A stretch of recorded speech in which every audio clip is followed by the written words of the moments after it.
now. Oh, sorry about that. Turning every cell phone in Gotham into a microphone. And a high-frequency generator receiver. I've hacked into the security system. Override security.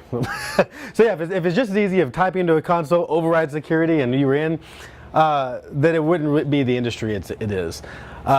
So Hollywood over sensationalizes hacking, and they take hacking to a degree where they make it not only vilify it in a way that makes it look like it's a horrible thing and anybody involved in it should be put in jail, but they also make it look like it's just super simple. You know, you can just type a couple commands, and if you can have 4 people typing on the same keyboard, then you can get it done. That's actually the complete opposite of what hacking is. If you let's say you're a malicious hacker, so there are malicious hackers. We call them black hats. So I think I have it's on your sheet, but I have this. So I had a little thing, and I don't know if any of you saw it. So what are these types of? And so in hacking terminology, we have several types of hats people wear. So you have your black hats, your gray hats, and your white hats. If you're a black hat hacker, you're a malicious hacker.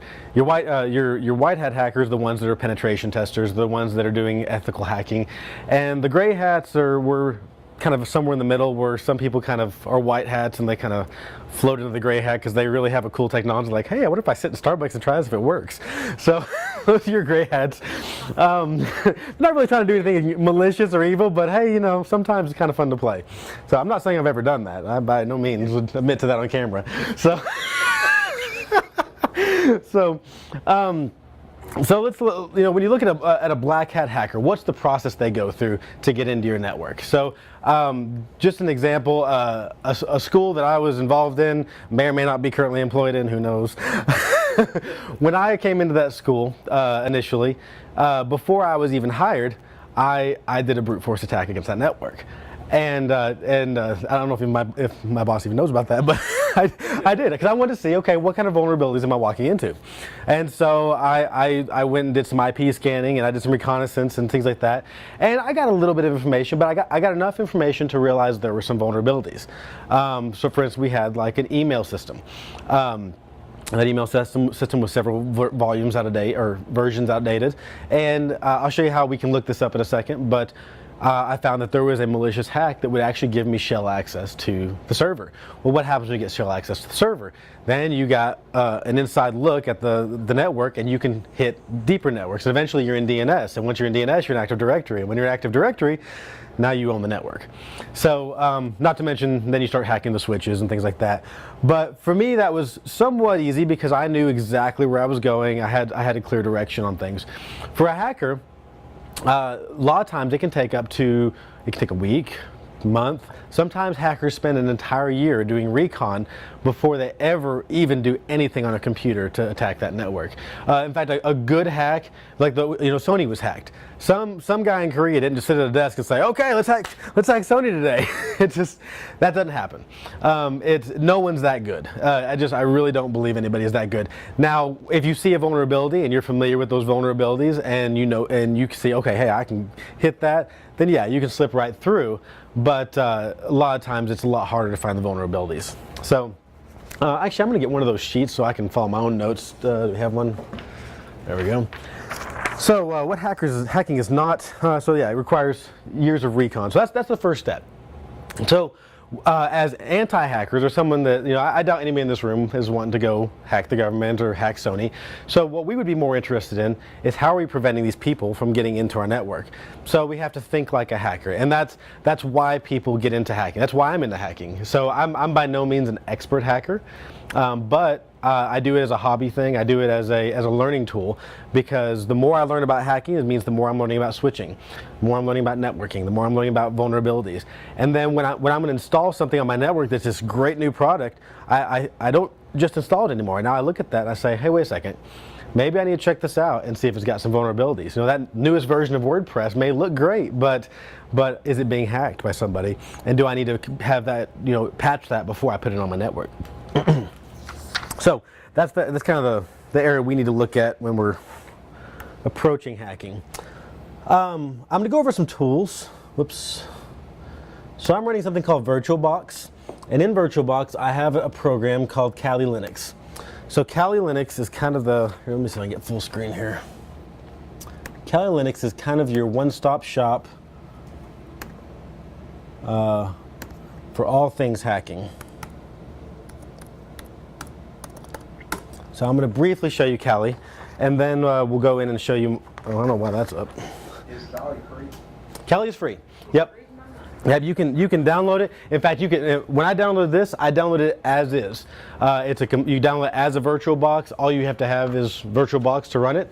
And when it pops up, the username is root. The password is Tor, T-O-R. And yep, and you're in. I actually probably need to reboot it because I was trying to run something earlier and it locked up on me, so I have that big old block in the middle of my page. But if you're familiar with Ubuntu, this is a version, kind of a flavor of Ubuntu, but you can see all these vulnerabilities tools here. So we have everything from wireless attacks to information gathering, and see, there's some really cool ones here. So like password attacks. So if you want to attack someone's password, maybe you want to brute force it, or you want to try to find out if there's a vulnerability in their password, these are all the different types of tools you would use. They're not especially easy to use, but there's a lot of great information on like YouTube and other blogs and websites. So if you want to learn how to use John the Ripper or its alternative Johnny, then you would just Google that stuff or YouTube it, and YouTube's a great resource, and you can get some very good details on how to use John the Ripper or Crunch. So just kind of I'm kind of skipping around on these, but I listed a few of them. Crunch is one of my favorites because it's a brute force algorithm. So let's say, for instance, I know someone personally who has a password which is basically a derivative of their name. So they use the @ for for the A, and then they use 2016, and the next year they're going to use 2017, and the year after, can you guess? So with a tool like this, so I can type in something like Joe, okay? And then what this tool's going to do, it's going to go through like 10 or 20,000 derivatives of what might be Joe. So we may put the at the O, or we may put an exclamation before or after. It's going to do some of the most common stuff.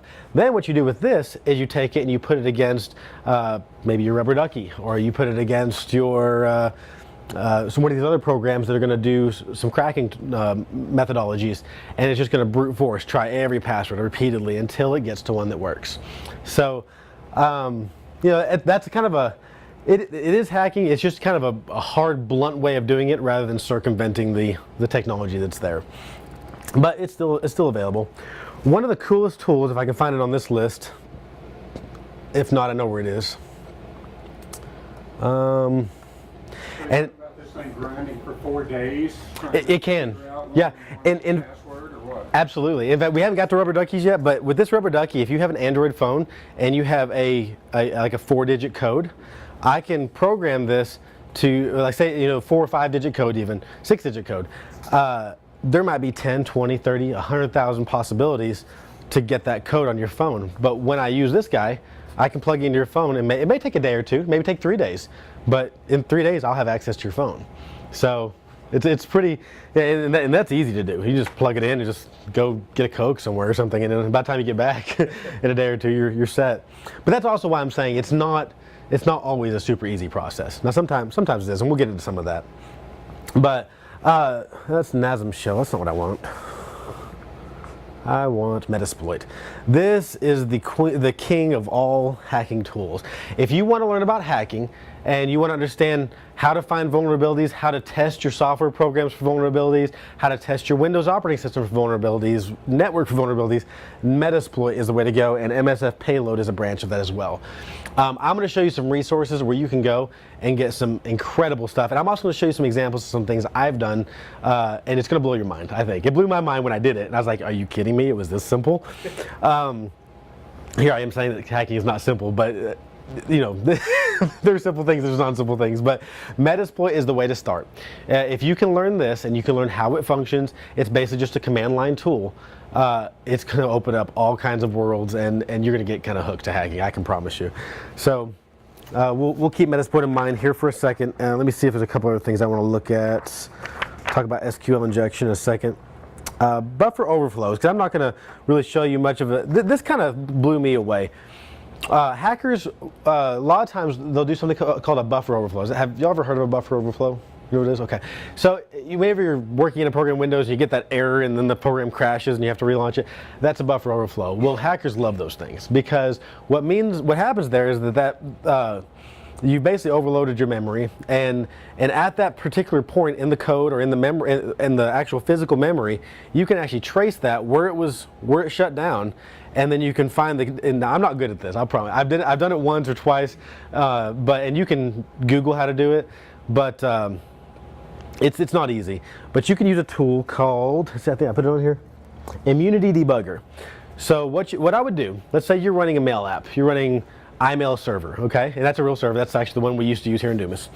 So you're running iMail server version 5.6. So if I can get my hands on iMail server, I'm going to set up a VM over here. I'm going to run iMail server. But then I'm going to set up Immunity Debugger, and I'm going to be constantly checking that program as I'm running it, and I'm going to do everything I can to break it. Maybe I'm going to put a wild string of code into the username section, or maybe I'm going to start trying to inject things into the program. I want to make it crash.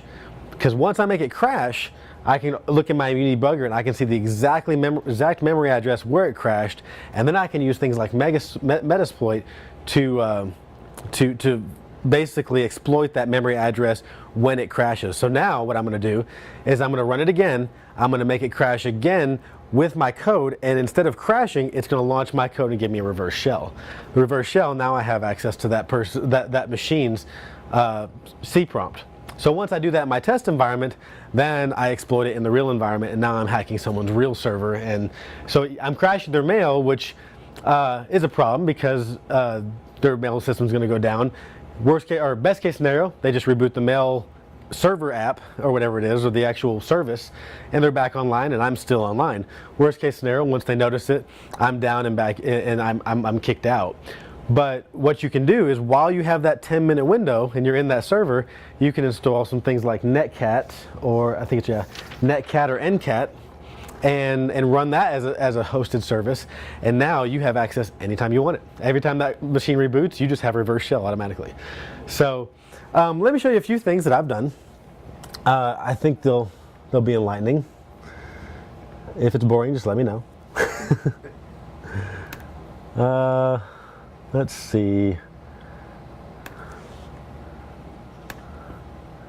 I don't think it's. I think I closed it.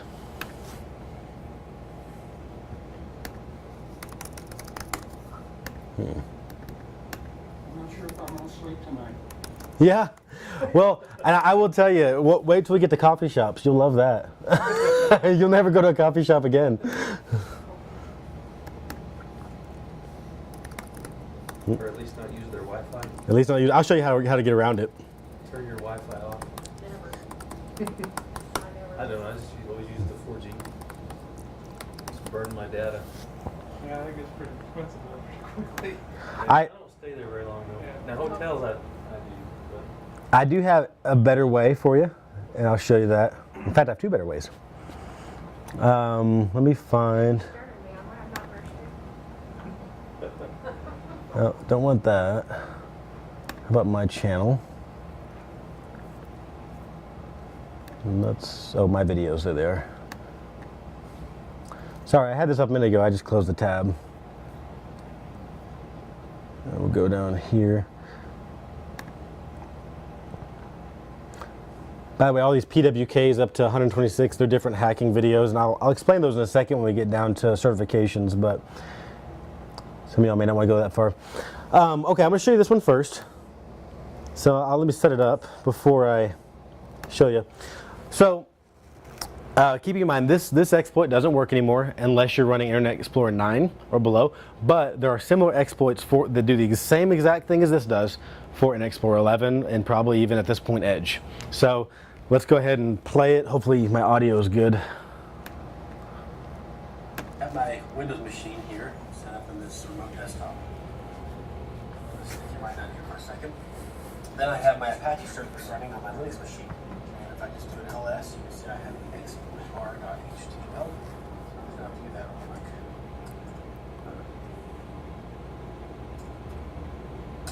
I'm gonna pause it because the video is not that loud.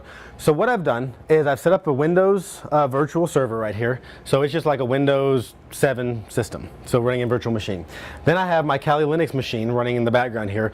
This same process would work just as well if I had my Linux machine over here and my Windows machine over here, or my Windows machine across the street or in China, whatever. So keep in mind that's the same process. Using Metasploit, that program I was talking about earlier, I've developed some code. Let me. So this is just Internet Explorer. This is only HTML code. Some JavaScript in it, but just keep in mind only. Let me get to it. Except for. Where is it? There it is. That's right. So the code is pretty standard. It's just standard HTML, standard website code, and except for this one section right here where it talks about shellcode plus equals, and then this reference a JavaScript where it executes a JavaScript kind of applet. Any browser can run it, but this is hexadecimal code that translates into a vulnerability in Internet Explorer 9. Okay, so let me keep going.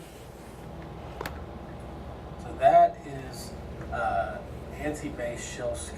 Oh, ANSI-based. I'm sorry, not hexadecimal, but I've still. actually generated a script using a program called Metasploit for machine. Internet Explorer. Oh, I skipped ahead, didn't I? Type in http:// Sorry. 4.3. So now I'm listening. Okay, so netcat, this one program we talked about at the very beginning here, the netcat and ncat, you can run a command. So netcat minus LVP 443. These are things you have to memorize. I mean, there's no other way about it. You're calling netcat, and the LVP, each character is kind of like DOS. Each character is going to stand for a different command inside a netcat, like persistent. I think for some reason I think V is remote. Either way, you can do an NC space question mark and it'll give all the letters. So I do 443 and you can do anything. You can do 889, 9000, whatever, just whatever port you want. But I believe this is a UDP port, so I'm going to pull in.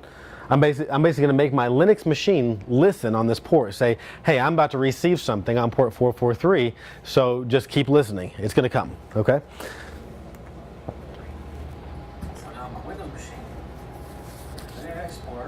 And this could as easily as the IP address I'm about to type, this could just as easily be michaelkeo.com. So It's just an infected. it's an infected HTML. Yeah, that's all it is. But it's not going to show up on your antivirus as a virus. That's key. Okay, this just so I can show. Oh, I'm just showing you here that I am on my remote server. So let's go ahead and bring up my listening here.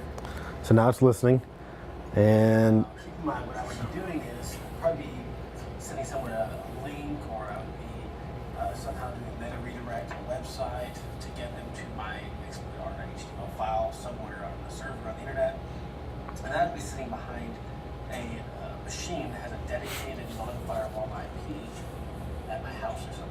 Okay, so let's go ahead and run that. Okay, here we can adjust the output. so that's what the user sees, and this is what I see. There it is. Okay. I'm on a Linux machine here with a C prompt. Admin access to So, their computer. and I'm just gonna stop the video because the rest of it's not gonna explain. So now on my Linux machine, I have a C prompt on this computer over the internet because they went to my website. And this isn't just a C prompt. This is a root access C prompt. I can go right into Windows and I can just wipe out anything that's not currently running in a service. So I mean, I could definitely do some damage. Is the idea behind the hostage? In a way. So the hostage stuff does the same exact thing. They are getting root access to your system, or they're getting a bot into your system that's doing the damage internally without them having remote access. But what that little program does that they run, it's going to go throughout all your system files, like your docs, your PDFs, and it's going to basically do a standard encryption. I mean, you can encrypt your own documents. The problem is when somebody else encrypts your documents, they're encrypted. and according to the federal government, they can't even decrypt 486-bit encryption. So, I mean, whether you believe that or not, that's up to you. But the point is, it is incredibly difficult to break. Now, I think SHA-1 encryption is, I don't know if it's 486-bit. It may be 256-bit, but let me show you one reason why encryption is not necessarily that hard to break. So,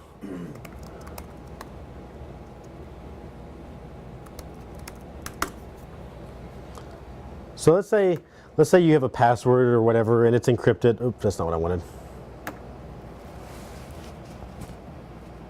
Let's find a tool.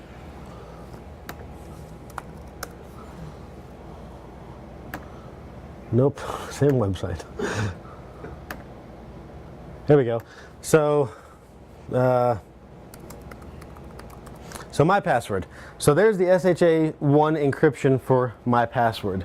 So let's say that I'm running a website and I'm a good programmer, so I build a fairly reasonable website that I think people will use. Maybe I want to build a jobs database. So you can log into my website and you can you can see jobs and things like that, or however I do this. Or maybe I'm hitting another person's website, I've hacked it, and I find out that all their passwords are SHA-1 encrypted. So I was like, well, okay, that doesn't stop me, because when I build this other site, I encrypt all their passwords with SHA-1, but then I build a database of all the SHA-1 password encryptions. So then when I test a password like this against my database, I can translate it over and say, okay, their password was my password. Here's the SHA-1 hash. So that's a way that you can reverse. Build in a reverse database. Exactly, and there are people that do that. So when you sign up for some website that looks really cool, and you type in your password that you use for your Gmail and everything else, you're doing two things. Well, let me go back to my early days of coding. I didn't think I needed to encrypt passwords, so I built a whole website. In fact, I was making $1,500 a month selling an SMS distribution app. So people would log into my service, they'd pay me money, and when they logged in, they'd have a username and a password. And I thought, hey, that's secure, non-HTTPS, but hey, whatever, that's not important. So I was young and stupid, but anyway, I had somewhere in the neighborhood of. See, we not only sold it to clients, but then we decided, hey, we could get clients to sell this to clients. So I actually had people selling it to people, and they were making money on it. But all in all, I had about a 10,000 user database. It was not huge, but it's pretty big. Excuse me. So then one day I started learning about this encryption stuff, and I went in our database, as my buddy's name was David. I said, David, you know, if someone hacked our server and got to our database, they would see everybody's password. And then I got to thinking, you know, I use the same probably 3 or 4 passwords, and I'm a security guy, and I use the same 3 or 4 passwords for pretty much everything. So if it's not this one, it's probably these other 4. So I'm thinking, you know, I'm collecting their email address, I'm collecting their password. You know, I wonder if this and I never did try it. I wanted to, I really did, but I never did try it. I thought, you know, with 10,000 people, I bet I have a lot of people's Gmail passwords sitting in my database. And I probably did. So imagine if I was malicious. So I'm offering this great service, and I'm doing my stuff, and in the background, I have all your Gmail passwords, and I'm going in checking them all. Oh, got one.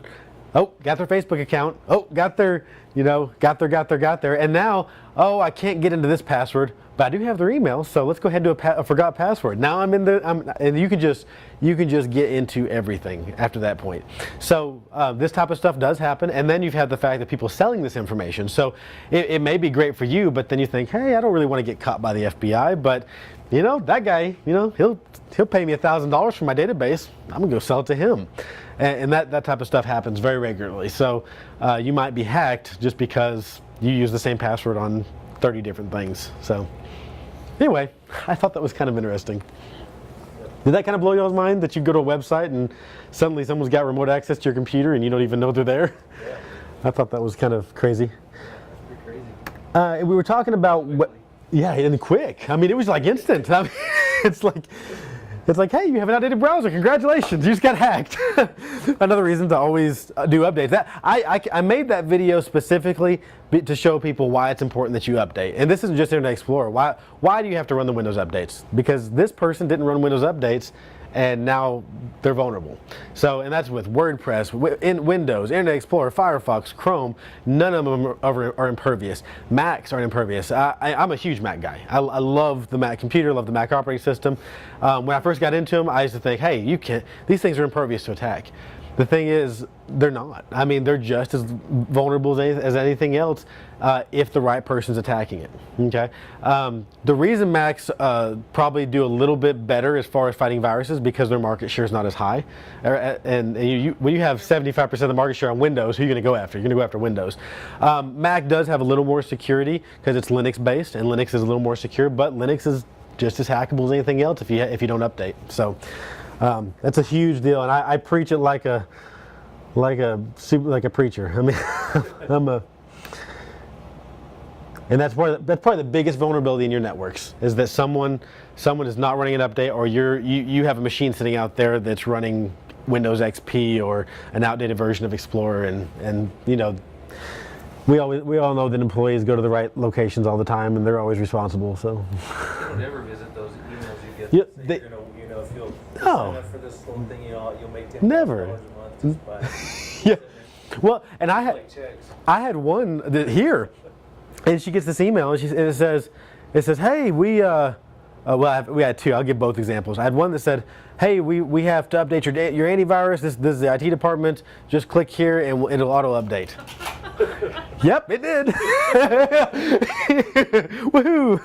We had another one, and this one scared me because someone was spoofing our email address, and it was shortly after that we put certificates on our email to verify it was coming from us. But someone looked, and this is a perfect example of hacking. So I'm going to show you exactly what the person did. He got onto our website, went to doomsisd.org, and then he said, oh, okay, wait, we got staff. Let's go to staff.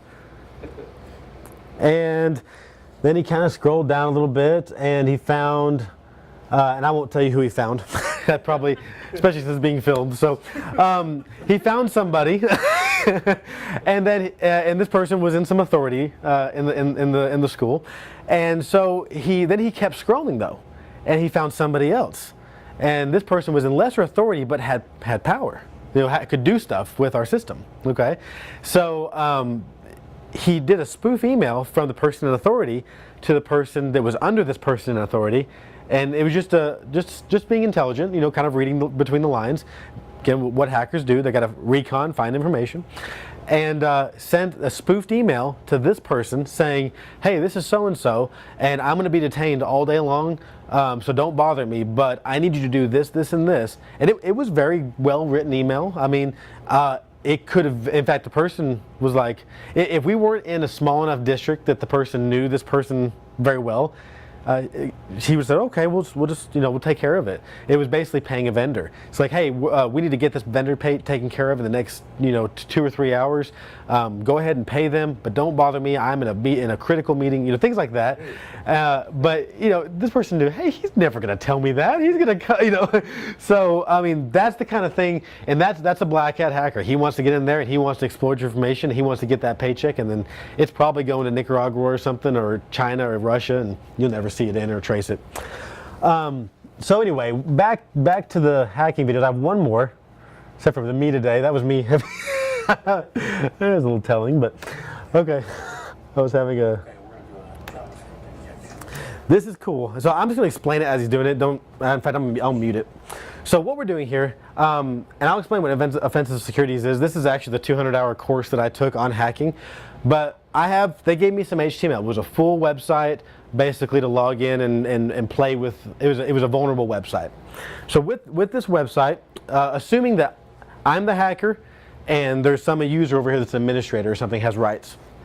So in this case, the hacker's logging in, and he's creating a username. We're calling it code hacker, and he's taking this JavaScript and he's pasting it in the comment section. So in this kind of situation, the person who created the website hasn't prevented an injection of JavaScript.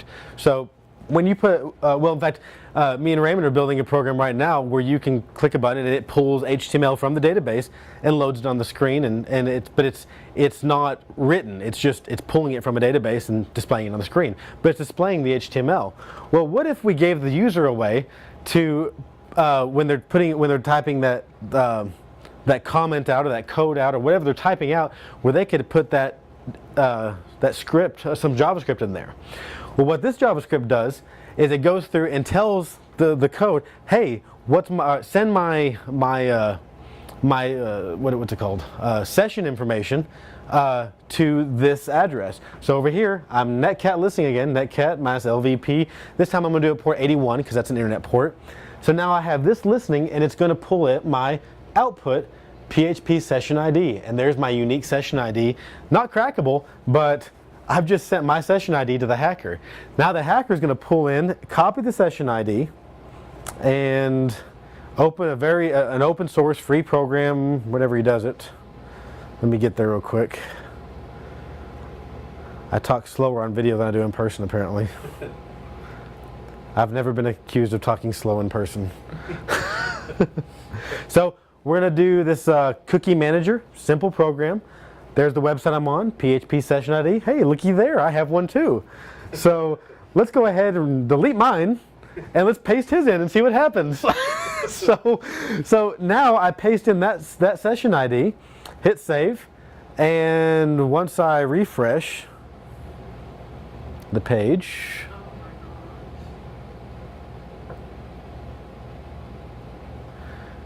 guess who's logged in as the other user? And hey, wait a second, that user was an admin. Now I have admin access to the program. So, you know, now in a situation like this, you would have, I'm just shaking it around so you can truly see it. You know, in this kind of situation, what would a hacker do? He would get a bunch of session IDs, and so he would just go through and he would just be checking them. Does that one an admin? Nope. Okay, toss it. Is that one an admin? Nope. Just toss it. Or maybe even better. Oh, when you log in, do you get some personal information? Can I get some email address? Can I get this? Can I get this?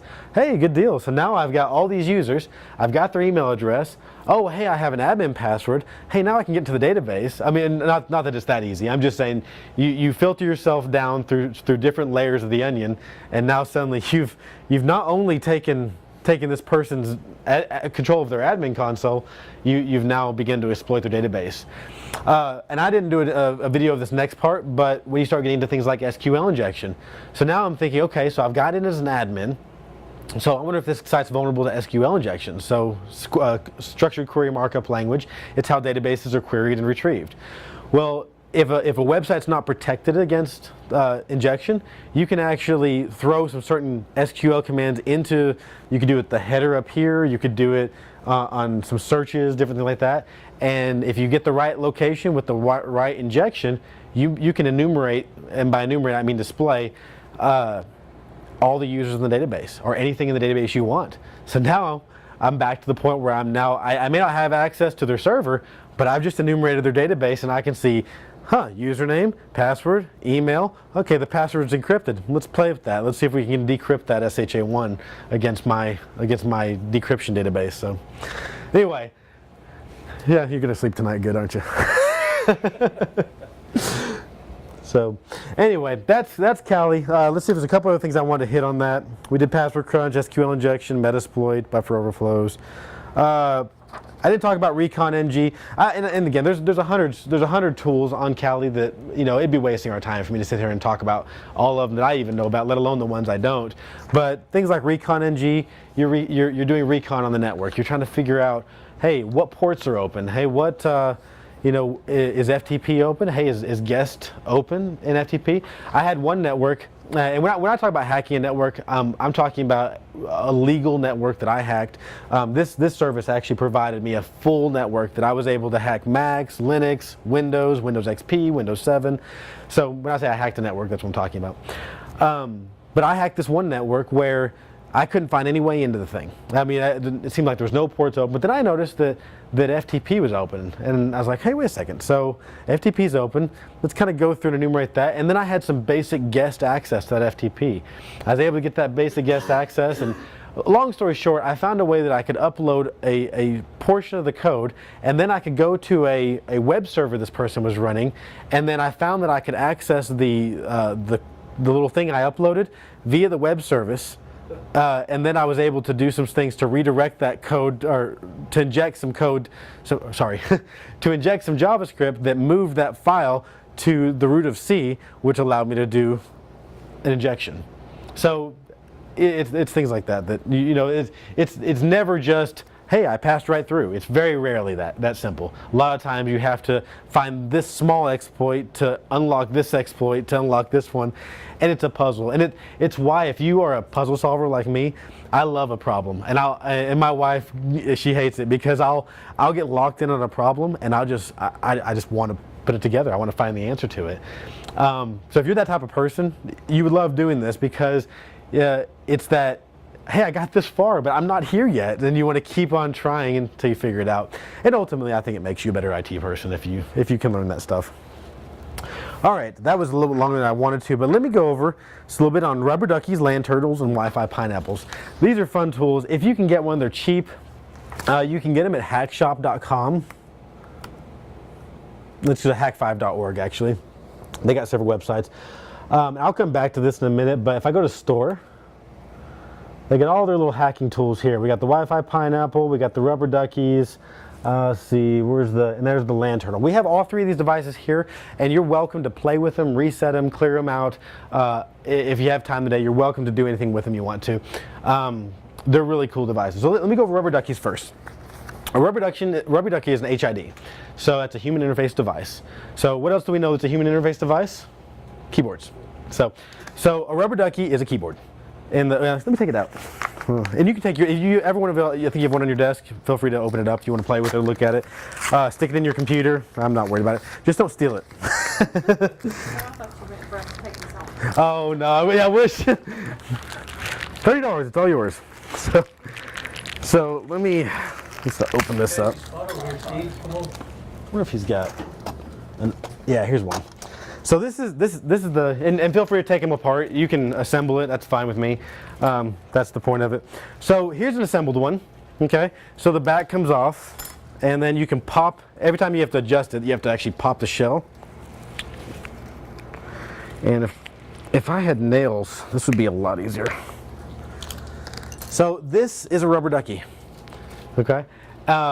It's basically just a simple chip on a USB drive, and when you plug this in, it's going to run any command that's been injected via the micro SD card plugged in the back.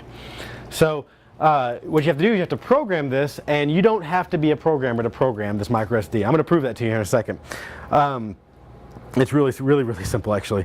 So once you've programmed it, you stick it back in the rubber ducky, you stick it in a computer, and it will immediately run the commands on this deal. In fact, this one right here, I am pretty sure, I pulled it from my employee's desk here, but I had him do it. I'm pretty sure this will fully run and install a Chromebook. So like if this Chromebook was brand new out of the box, I could stick this in and it would run through all of the commands to set up the Wi-Fi, log in, asset tag it, enroll it in Google's management console, and then when it's done, you shut the lid, it's ready to go. No human ever touches it. So here's some other ideas. Maybe you want to play a prank on your friends, so you plug in the back of their computer, and this thing will type at like 10,000 words per minute. I mean, it's just going to go like that. Wow. So type faster than you could ever do a keyboard. So before the person even realizes that they're in trouble, you've already hit the start menu, loaded the command prompt in administrative mode, and now you're installing a Netcat listener on their machine, and now you have remote access to their computer. I mean, it's that kind of thing that's fun. So yeah, get a rubber ducky and mess with somebody. That's what we do. So any questions on rubber duckies? I mean, it's pretty simple. You just basically. So you say you program them with what? What do you use to program them with? The best way to do it is. Just plug them in and program them. No, you don't. In a way, you do. In a way, yeah, you do. This comes with a secondary piece. Looks like this, and I really don't like this thing, honestly. In fact, mine kind of messed up. But all this is a micro USB. What is it? Micro USB.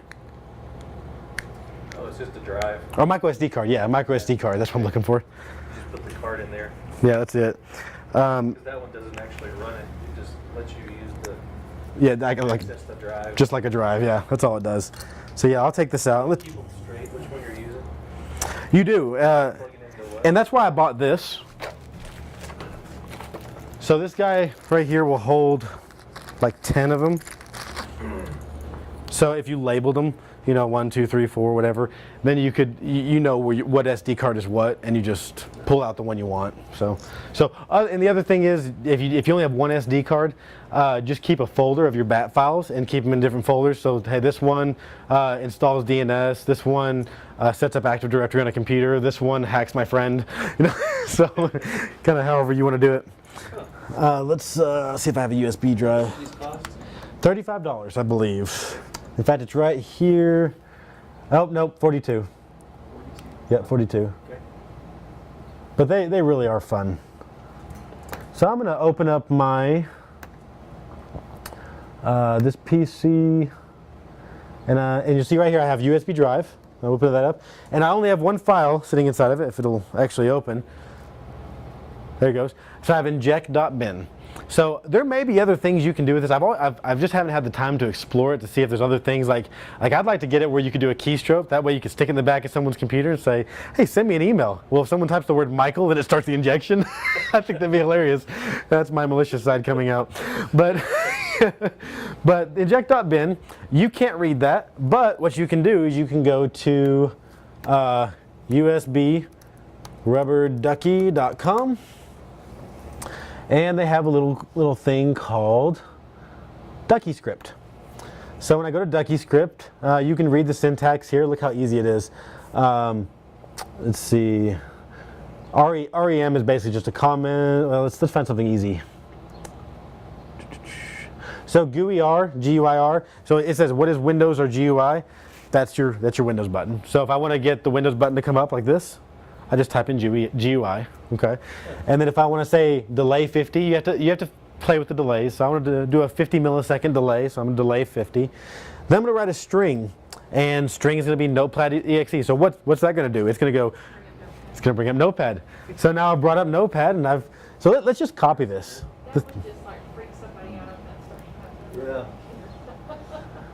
Let's just play with this and see what it does. Where's my actual builder here? Yeah, you're just opening up a whole can of worms, you know, and showing us these things. Yeah, I mean, Terrorize the world. that's my goal. Let's just terrorize everything we can. Send them to all your friends for Christmas. Exactly. Pre-injected. Hey, I bought you a flash drive.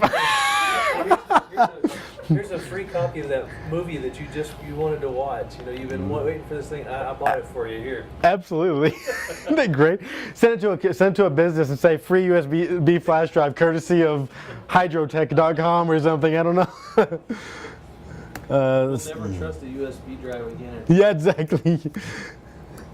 That's pretty expensive. Because I have a USB drive that looks like this. I mean, I have one that looks exactly like this, and I've seen them. yeah. I have students that come in and say, yeah, here's my USB drive. So you can go to GitHub and you can download. I mean, my my injection tool. Exactly. GitHub has the actual encoder, and I believe that runs on Linux. But if you don't have Linux, and I think it may run on Mac too, you might have to test that. In fact, I think they have a Mac implementation of it. Does it have an undo button on it in case you inject yourself and thinking that that's just a regular? You know, I have injected myself, so and it's pretty much one of those things like, oh no, oh no, oh no, oh no, okay. What do I do? Oh, pull it out. Yeah, it's one of those things. Oh, Ducky Toolkit, there we go. So Ducky Toolkit, and they're redoing this site, and I don't know why they have the new site up, because I always just go to the old site until they finish the new site. So here's and I forgot to put Duck Toolkit, but that's what it is. It's ducktoolkit.com, I believe.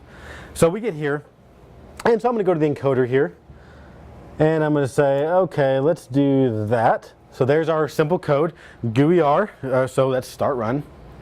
And then delay 50, string notepad.exe, enter delay 100, and string hello world. So let's see how that works out for us. I don't know why it defaults to United Kingdom, so we'll switch to the United States and we'll generate the script. And I'll download the bin file. I don't really know why you would download the text file, because the text file doesn't run on the Ducky unless it has something to do with Linux. So I haven't played with that. So I'm going to download this bin, and I'm going to show it in my folder here. So there's my inject.bin up there, and then we'll go over to my D drive, and I'm just going to rename this to Anson's bin. That way I don't lose whatever he had on his bin file. So now we have our new bin. That simple. I'm not even gonna safe inject it because I'm a rebel. So, because hackers don't safe and eject anything. So, plug that into my rubber ducky, and then I'm gonna, and who knows, their script may or may not work on Windows 10 because I don't think it was built for Windows 10, but let's just test it. Yep, it did something, but I don't think it did what it's supposed to do. So obviously Windows are, well, it's supposed to, yeah, that works fine. Let's try it again.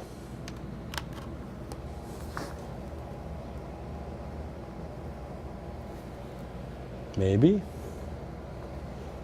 And one thing you can do if you need to test it and for some reason it fails, sometimes you didn't put a big enough delay at the beginning, so sometimes you press a little button here, it'll run. So, and obviously this is off screen so you can't see it, but it didn't do exactly what I was hoping, but you can see it did launch Notepad.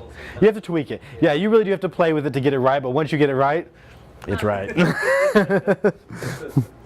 So I might just leave that and let Anson see it pop up and say hello world and say, oh, what?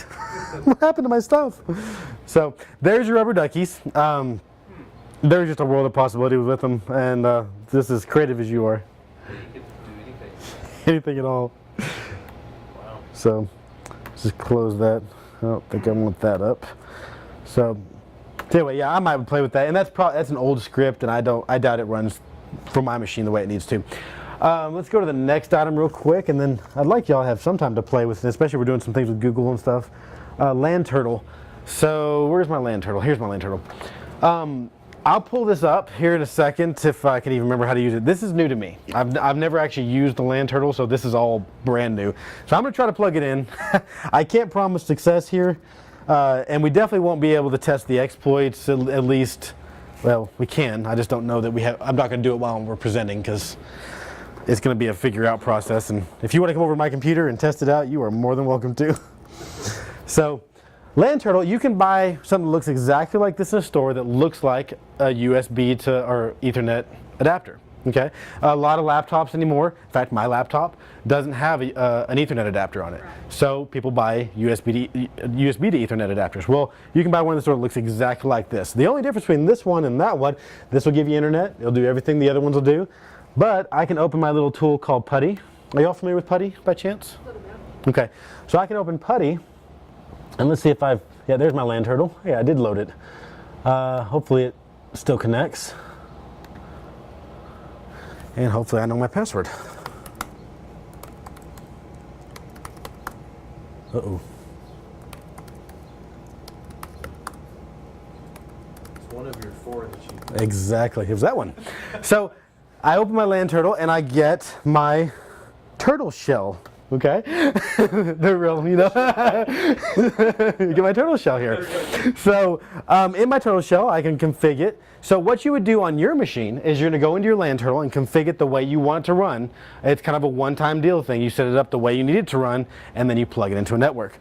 So so let me go here and say, and again, I'm not gonna go too deep into this because I'm not so sure that I even know how to use this thing yet. So okay, I can change my password. In fact, I'm going to change the password to 12345, just in case y'all decide you want to play with it. 12345. Okay, password changed. Successful. Good deal. Okay, so let's see. You can change your WAN IP and all that stuff. Check for updates. We don't want to do any of that. So let's go back. Let's go to modules. So I've installed these modules, but you can actually go through, there's about 100 modules you can install, and I'm going to show you just a brief video. I don't want to waste too much of our time, just showing you Hack5's website and where they actually give these great videos. In fact, if you want to know anything about hacking and you actually want to get into this as a hobby, hack5.com or .org, I can't remember, is the place to go. They have some incredible videos, and they're just very well done, and you leave it going, man, I wish I knew what they knew. So but here we have auto SSH, means that I can actually set it up to where I could be at home, and as long as I have this thing reporting back to my home IP address, which you can set up static IPs at home.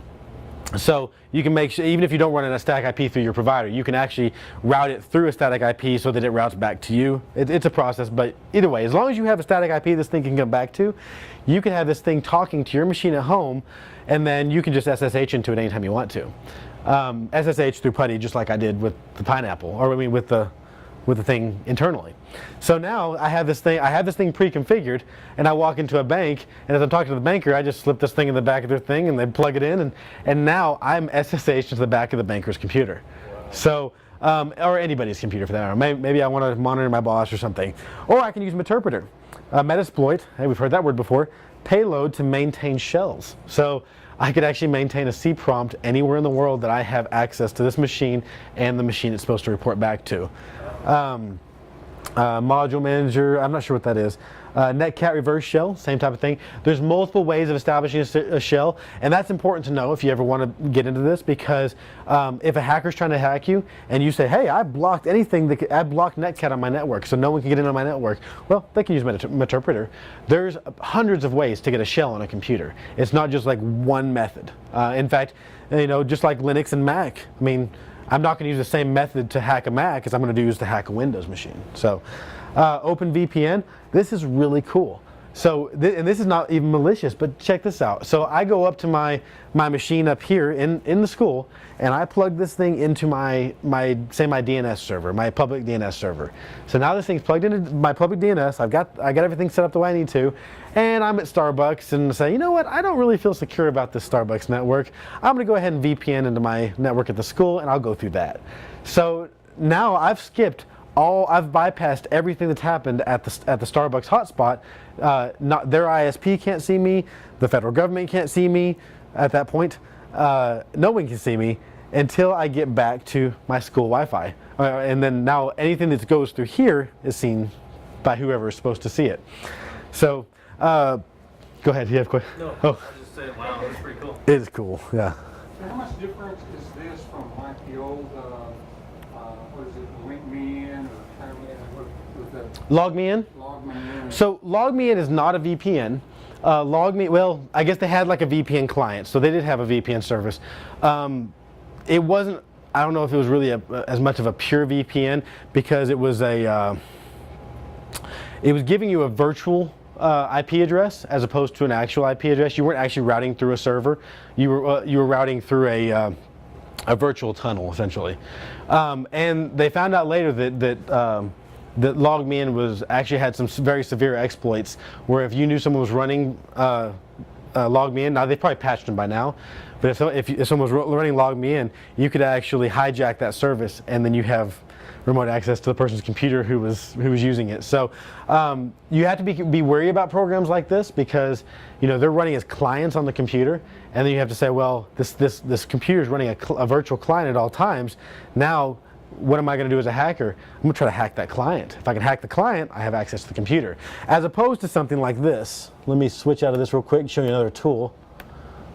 And I didn't actually put this on your sheet, but if I come down here, not there.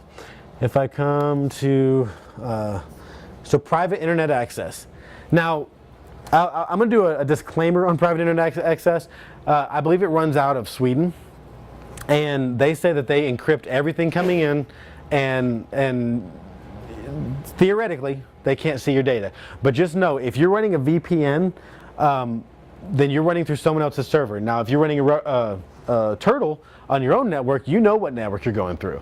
Or if you're running like even OpenVPN on your own network, and you've set up your own VPN terminal internally that you know exactly where you're routing your VPN data, that's no problem. But with private internet access, I trust them enough, but that's my own risk. So I maybe send a social security number through that, and if you have some malicious person at OpenVPN or at private internet access who's just recording all the data, then theoretically they can see anything you're doing. But the other side of this coin is the way it's intended to use. Now I'll go to their website real quick so you can see it.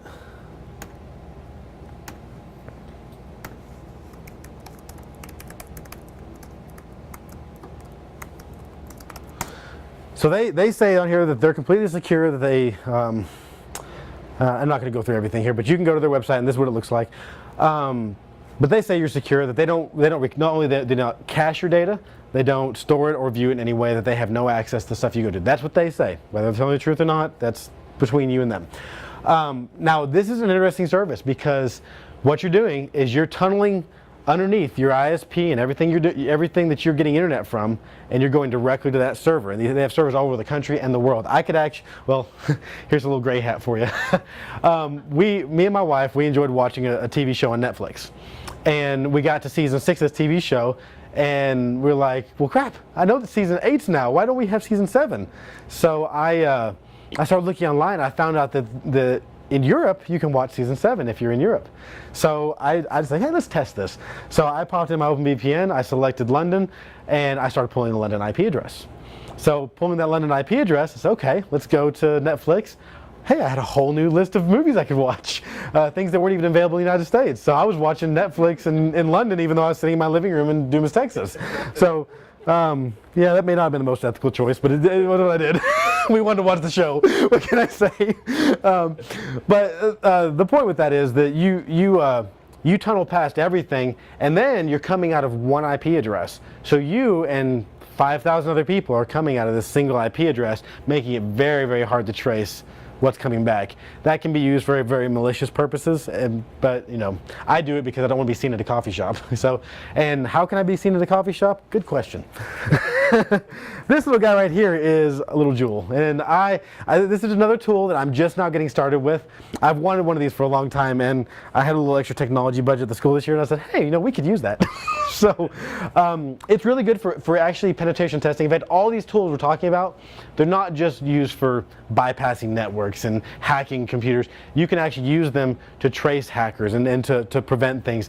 And a lot of times you're using them to test your own networks. But Wi-Fi Pineapple is what's called a honeypot. Have you ever heard the term honeypot? Okay, it's a honeypot or man in the middle, and essentially what you do is you plug this into your laptop like mine is, and what I had intended to do before y'all came that I didn't do is to load up my little Wi-Fi Pineapple screen, and let's see what it's doing here. It's probably not actually doing anything good. You gave us the wrong Wi-Fi password, didn't you? Well, I did give you a specific one. You let us connect to a hacked Wi-Fi. I kind of did, yeah. But I don't think it worked, so you're good. Let's see. You never? You know, I'm not going to spend our time like this because there's some great videos on YouTube and Hack5 on how to use the Wi-Fi Pineapple. But this is the interface, and you basically go step by step by step by step by step. And I tested this at home and it worked. I didn't have time to set it up here. But what you do, let's say you want to test this in a public Wi-Fi, not recommended, not legal, but let's say you wanted to do it. You could go into an open hotspot area. Sit down with this Wi-Fi Pineapple. So now I go to Starbucks, and you know, Starbucks is Google Starbucks is what they call it typically. So I know that. I set that up in here to say, hey, anybody connect? I'm going to connect to Google Starbucks. Anybody connecting? Hey, guess what? I'm an AP because I got antennas, and antennas have APs. So I'm an AP, so connect to me because I'm Google Starbucks. So now what you're going to do is now you're on the network Google Starbucks. So when you first walk in, nobody's connected to you. But then once you connect to Google Starbucks, then everybody around you may pull over to you because this thing's going to request access, and it's going to request authoritative access over the AP that they're receiving. So they're going to pop off the AP they're on onto your portable AP. And now what does that do? Man, now I can get shells. Now I can see traffic. I can open up Wireshark, another tool I had on here that I don't think I mentioned. Yeah, Wireshark following. So I can see your packets. I can see where you're going. I can decrypt your HTTPS before you get there. I can redirect your traffic. So you go to facebook.com. Well, guess what? Facebook.com is running on 172.16.1.7, you know? And then I have a Facebook lookalike page, and when you log in, you're like, it's not logging in. Oh, yeah, it is. Thank you very much. So now I've got your bank account information. I've got your Facebook. I've got your Gmail. Just because you were running, you decided you wanted to run the free hotspot at Starbucks, and you didn't think surely nobody's going to hack me. That little guy over there, what's that little antenna he's got?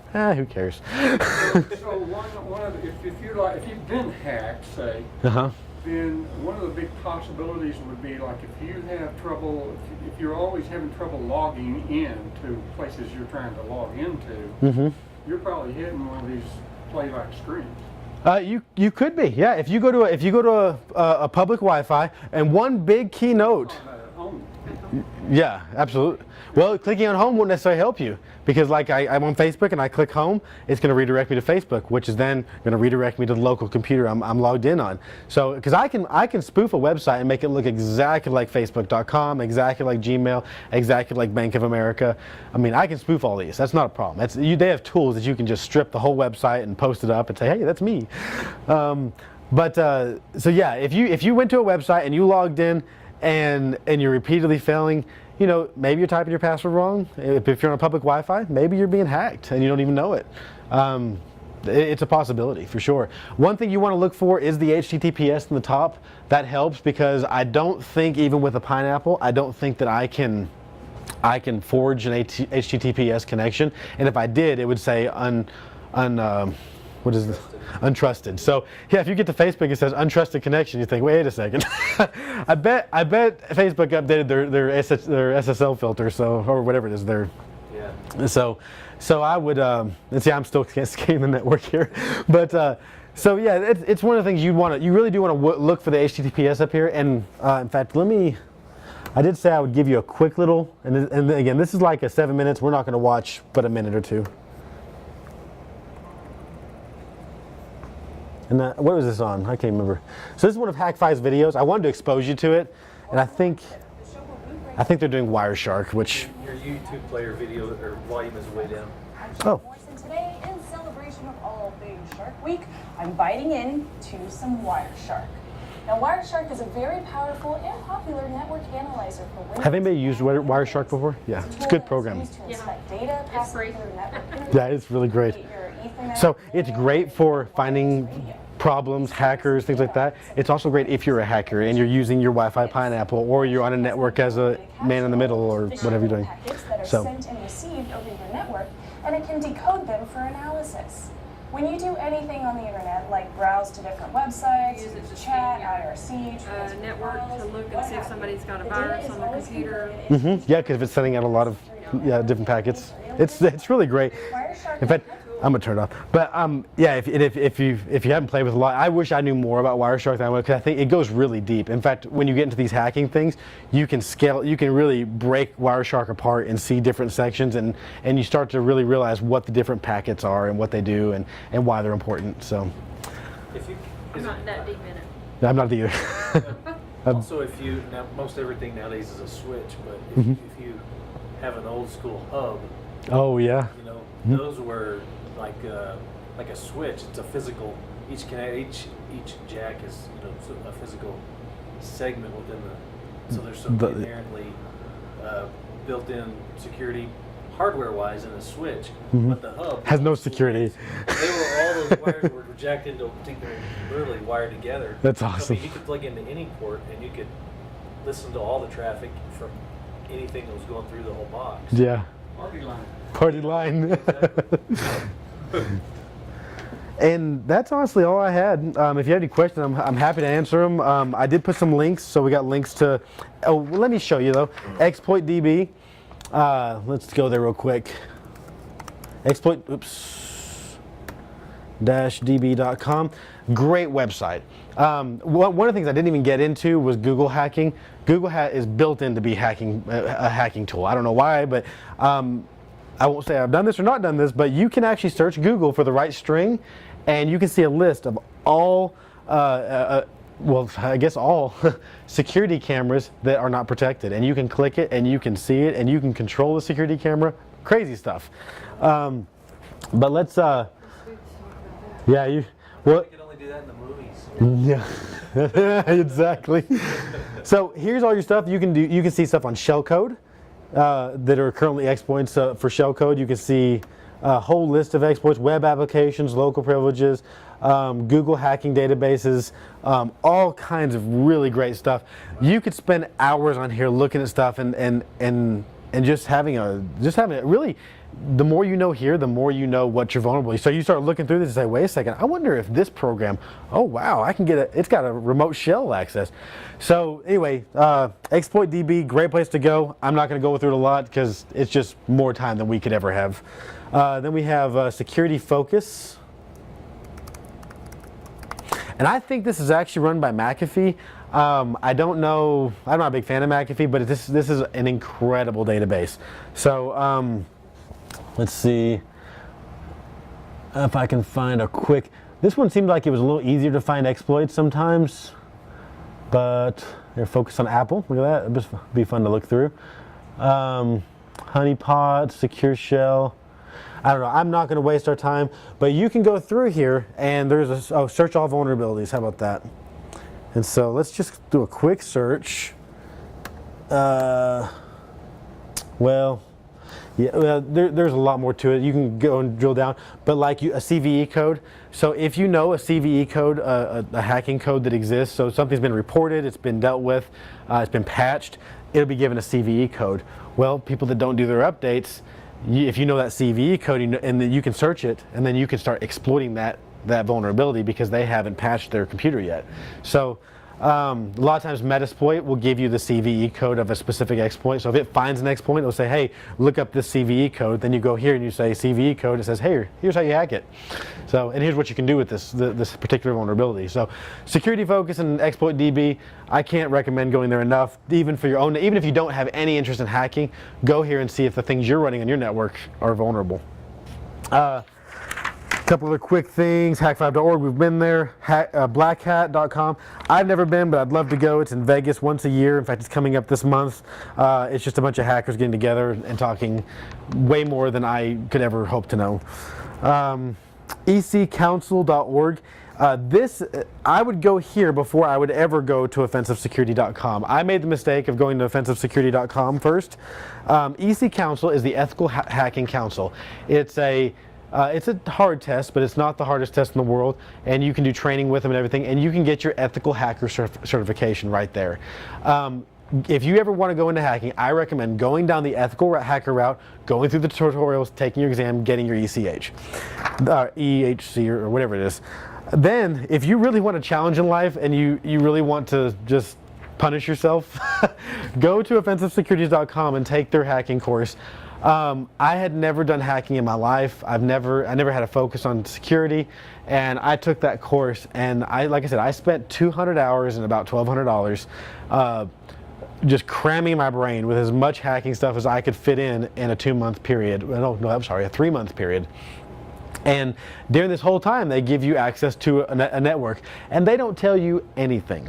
So it's like, here's your VPN access, here's your IP address, and yeah, go.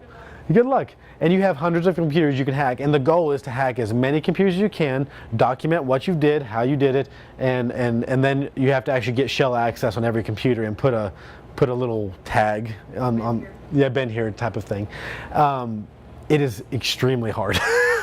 It literally, I spent probably 10 hours a day doing it, and I probably didn't get through an eighth of the lab.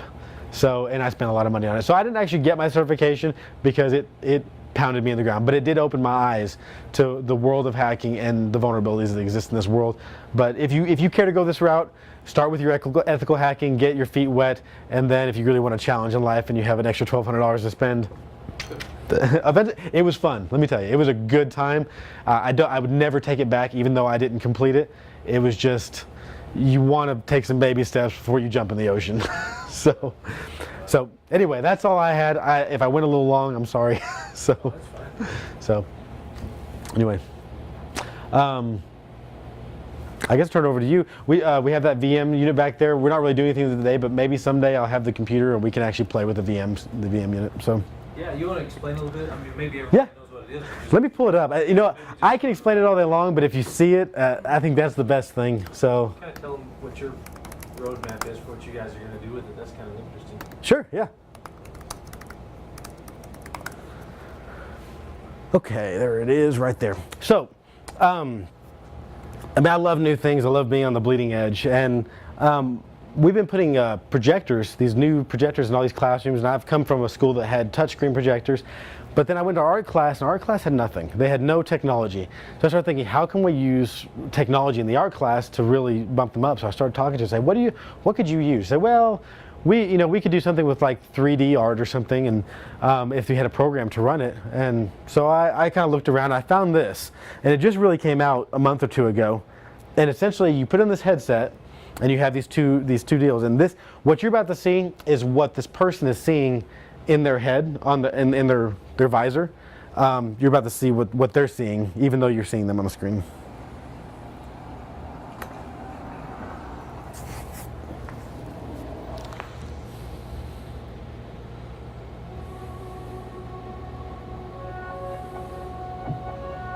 So you're literally painting in 3D.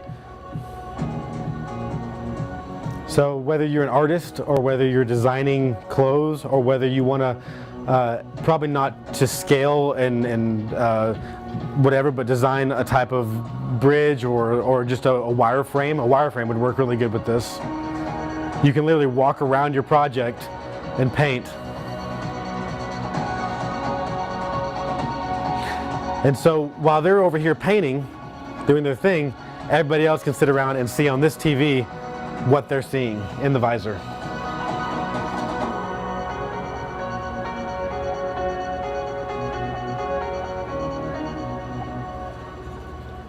And so the idea behind it, last year in Dumas we did a maker fair, and the idea behind the maker fair was get the kids to build something. I'm very passionate about kids taking charge of their own education. You know, I think a lot of times we let me pause this. I think we undervalue their ability to learn. You have kids in 3rd grade learning algebra and learning 3 or 4 languages. I mean, even in our district, with the multicultural that we have, you have kids learning Spanish and English at 3, 4 years old. And you have some kids that don't speak any English, which is another problem. But kids are smart. I mean, and they are incredible. We did a code breaker challenge, and I wonder if I have it somewhere. I won't bother you with it. I had a deal on YouTube, and one of the codes, we did 20 codes, and one of the codes was literally just numbers. It popped up and said, 3. Have you ever seen the secret numbers? Have you ever heard of those on the radio? The CIA has like this weird, look it up sometimes, radio secret numbers, and it's just randomly these numbers pop on the radio on like AM channels, and it's like 3, 5, 9, 22, 16, and that's all it does. And nobody knows what these numbers are, but they exist. You can look them up, you can hear them, they're out there. So I decided, hey, I'm gonna figure out a way to make that work. So I built this number system, and all it did, the kid went to the website and it said 5, 7, 9, 17, 2. So and there's a whole string of them. And their job was to figure out what the password, what the code was, how do you break this code. I had other things where they had to break traditional codes, like the Caesar cipher. Julius Caesar had a cipher that he developed, and like I said, a whole bunch of them. We won't go through them all, but the kids just blitzed through them, and they figured out the one that some of them that I thought were going to be the hardest, and they got through it. If a kid's passionate about something, they can do incredible things. So my thought was, let's unlock some of their passions. They're not all going to be artists. They're not all going to be excited about VR or about this stuff. But for the kids that are, let's build a little environment where they have access to unlock some of this untapped potential, and maybe show off who they are and express themselves in a way that maybe they couldn't otherwise. So that was the idea. So are you going to set up like a room? You mentioned it being on a mobile yeah. thing, you can move around, but you need a room, don't you? You do, and this is designed to be mounted in a room, so on that wall and with a fixed TV. That's how it was designed. But for us, that doesn't really make sense because we're education. So so I started thinking, okay, how can I make this work? And so I bought the TV. This is actually what this TV is going on. And then I thought, well, I need a cart. So I actually had our maintenance department build a cart, and it's going to sit on this. So the TV is going to be mounted to this portable cart with that's going to have wheels. I can spin it 360. And then I had them build some poles, and these poles are telescoping. So I'll be able to stretch them. I'll put one here, and then I'll put one over here, and I can do a space as small as this to here, and then that's the space that they're going to work in, or I can do it as big as this room. And the way you calibrate this thing is wherever you put these poles, you basically walk in a square around the pole. And then what that does, that maps out the room, and now when you're in the virtual world, these are walls. So wherever you walked is the wall of your area. So I can roll this thing out to our atrium, and I can mount it in the atrium, and kids can see somebody working in a big area, or I can put it in a small classroom, and it's going to do the same job. So, yeah. Now, so if we're sitting here watching somebody do this, since it's three-dimensional, what angle do we see, or can we, or You see, somebody else adjust the angle that we're looking at? now I hope that you can. I'm going to grab this real quick. But what the way I understand it, which we've never used it because we're still, next week we'll have the computer, so I'm really excited. That's a camera. So my understanding is that when they have this thing on, you're seeing what they see. So if they're painting, it may be a little bit like, you know, woo, but if they step back and they look around it and they can walk around it, you can see what they're seeing out of the visor. So. What's the price tag on such a thing as this? You know, that's a good question because because I thought it was a lot cheaper than it was. I looked it up and entry level pricing was $800. I was like, you know what, yeah, $800, and I thought, you know, that's expensive, but I have budget for it, and I can just I spend $650 on a projector, so that's justifiable. And then I realized my computer won't run it. It has to have see, you can't actually run it on an enterprise computer. Enterprise computers aren't designed for gaming, and this is running a game essentially. So then I went over to our gaming lab, which is like 3 years old, and his computers wouldn't run it because the graphics card wasn't good enough. So I ended up having to buy a computer that was like $1,500. So my little $800 project turned to about, you know, like, you know, a little bit more. So. That's what I 23. figured it would be. Yeah, so about $2,300 is what it cost me, not counting the labor, or not counting the TV for $450 and the cart that I'm having built. So in the operating system that runs this is just Steam OS? no, it actually runs on Windows. In fact, it'll only run on Windows. Oh. Yeah. So it has to run on Windows, running Steam. And I asked them, well, can I just get a Steam box? And they said, no, it doesn't run on Steam box. Someday it will, but Steam box is so new, it just won't do it. Okay. I was really disappointed because the Steam box I can get for like $500. I was like, yeah, that's a win right there. But no, that didn't work out. So, yeah. So, anyway, if you have any more questions, I'm willing to answer anything I know. I'm by no means an expert at this stuff. It's a hobby. So like, how do you find bots that are in your system? There's a lot of different tools you can use, and you know, that may be a whole other discussion for a different day. But I use a whole array of toolkits, things like a program called Combo Fix, you know, things that actually fix like virus and malware, things that are actually affecting your system as a bot. But as far as protecting against hacking, a lot of it boils down to your firewall. You know, like for instance, if you turn off Windows firewall and you're running at home and you don't have anything protecting you firewall-wise, then, you know, you're open.